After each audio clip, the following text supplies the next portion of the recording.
Burkina, Russie. Le rôle de la Russie dans la crise du Burkina Faso est passé au crible publié le 20 octobre 2022 par Miadjo Ouagadougou, Burkina Faso, AP, quelques heures après le deuxième coup d'État du Burkina Faso cette année. Le chef du groupe mercenaire russe Wagner Group a été parmi les premiers à féliciter le nouveau chef de la junte en Afrique de l'Ouest. Dans un message publié sur Telegram, Yevgeny Prigozhin a félicité les soldats mutinés pour avoir fait ce qui était nécessaire. Le même jour, l'analyste politique pro-Kremlin Sergueï Markov a déclaré que le peuple russe avait aidé le capitaine Ibrahim Traoré, le nouveau putschiste, et il a prédit que les nouveaux dirigeants du Burkina Faso se tourneraient vers la Russie pour obtenir de l'aide au lieu de l'ancien colonisateur français. Alors que Traoré consolide désormais son emprise sur le pouvoir au Burkina Faso, des questions tourbillonnent déjà sur sa relation avec la Russie et sur la mesure dans laquelle elle a contribué à le catapulter,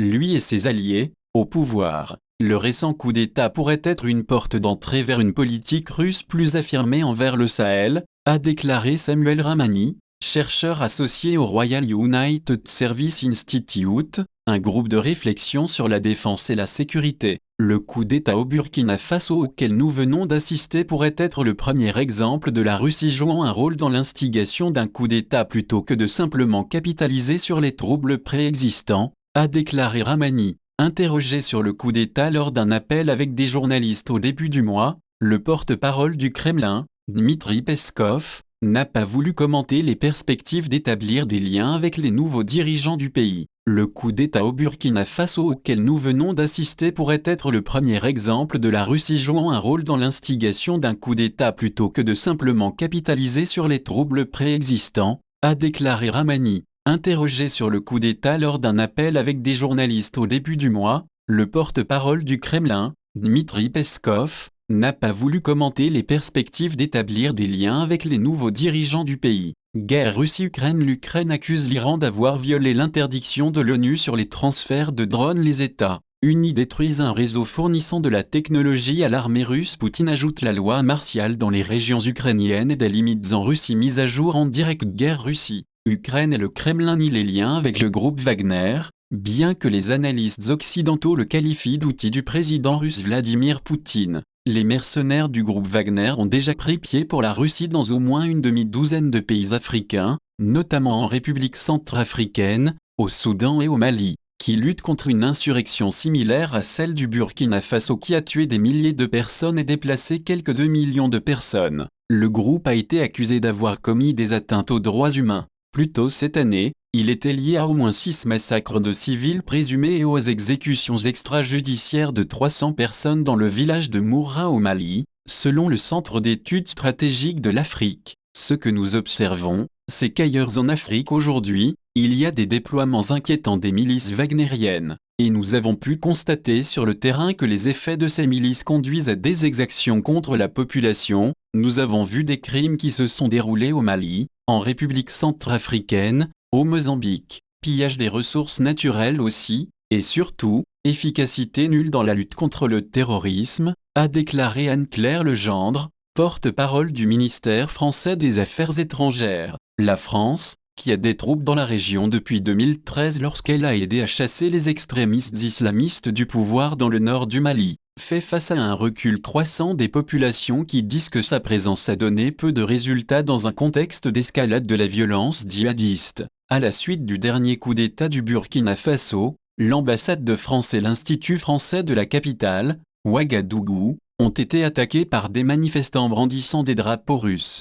On ne sait pas quel rôle, le cas échéant, la Russie a joué dans l'orchestration du coup d'État du mois dernier ou si elle a simplement profité des troubles. Cependant, des personnes proches du parti militaire au pouvoir ont déclaré que la pression montait depuis des mois sur le premier chef du coup d'État, le lieutenant-colonel Paul-Henri Sandaogo Damiba, pour qu'il travaille plus étroitement avec la Russie. Traoré et d'autres officiers avaient exhorté Damiba à travailler avec davantage de partenaires, notamment la Russie, mais Damiba a refusé, a déclaré à la Associated Press un membre de la junte qui a parlé sous couvert d'anonymat pour sa sécurité. Traoré n'a pas répondu aux multiples tentatives de commentaires. Dans une interview accordée à Radio France Internationale la semaine dernière, Il a minimisé les questions sur le fait de se tourner vers la Russie et a déclaré que le Burkina Faso était déjà en partenariat avec Moscou. Je ne vois pas ce qu'il y a de si spécial à voir un drapeau russe agité à Ouagadougou, a-t-il déclaré à RFI. Mamadou Drabo,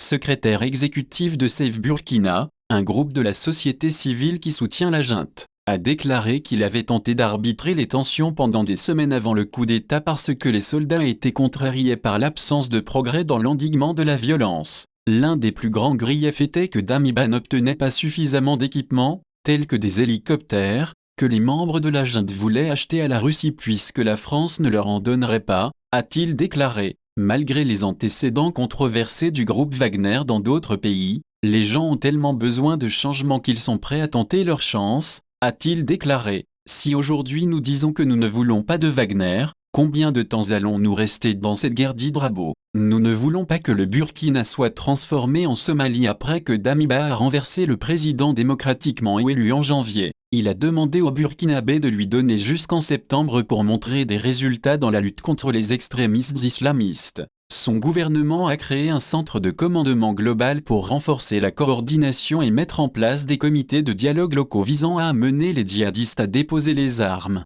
L'armée du Burkina Faso a acquis 3 hélicoptères de combat et des drones, mais la situation sécuritaire s'est encore détériorée. Le nombre de personnes tuées entre fin janvier et septembre, lorsque Damiba était au pouvoir, a augmenté de plus de 100% par rapport à la même période l'an dernier, 2545 à 3244 personnes tuées, selon l'Armed Conflict Location et Event Data Project. Le mois dernier, un convoi de transport se rendant à la ville assiégée de Djibo a été pris en embuscade par des djihadistes qui ont tué au moins 37 personnes, dont une majorité de soldats. L'attaque est largement considérée comme ce qui a conduit à la perte de Damiba et sa résistance à une collaboration plus étroite avec la Russie a également joué un rôle, affirment des groupes de la société civile et des membres de la junte. Mais de nombreux civils et analystes pensent que parler d'une plus grande implication de la Russie est exagéré. Même si le Burkina Faso voulait l'aide de la Russie, on ne sait pas si cela serait possible étant donné que la Russie a du mal à trouver des soldats pour sa guerre en Ukraine.